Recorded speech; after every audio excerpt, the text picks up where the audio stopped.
Hello guys, so yun nga, no, bumili tayo ng Himalayan Salt Lick. Yan, bubuksan natin. So, bumili tayo sa Lazada nito. So ito na nga, i-unbox natin yung Himalayan Salt Lick. Ito ay nagko-contains para mapataas yung immune system ng ating mga kambing. Bumili ako nito para sa kambing talaga natin. Ito yung itsura niya, no. So black siya.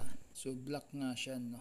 Yan, pero kulay orange yung ating Himalayan Salt Lick. So yan ang kulay niya at may butas siya sa gitna, no. Ilalagyan natin yan ng tali para isabit. So ayun na, isasabit na po natin yan sa ating kulungan ng kambing. So yan, medyo mataas yan dapat, pero okay lang naman mababa, basta maabot nila. Kailangan maabot po nila yan para lagi nila makikita, lagi nila madinilaan, at syempre para doon maging maging ganado sila sa pagkain. So mabilis ang kanilang paglaki, pagtaba. Siyempre mga vitamins at mineral ang laman ng ang laman ng Himalayan pink salt yan lick para sa ating mga kambing.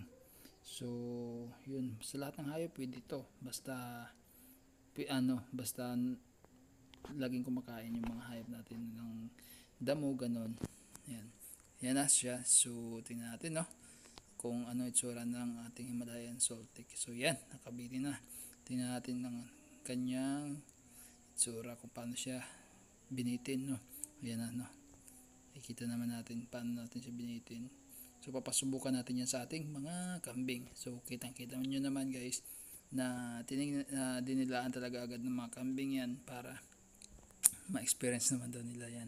So favorite talaga nila yan guys, no.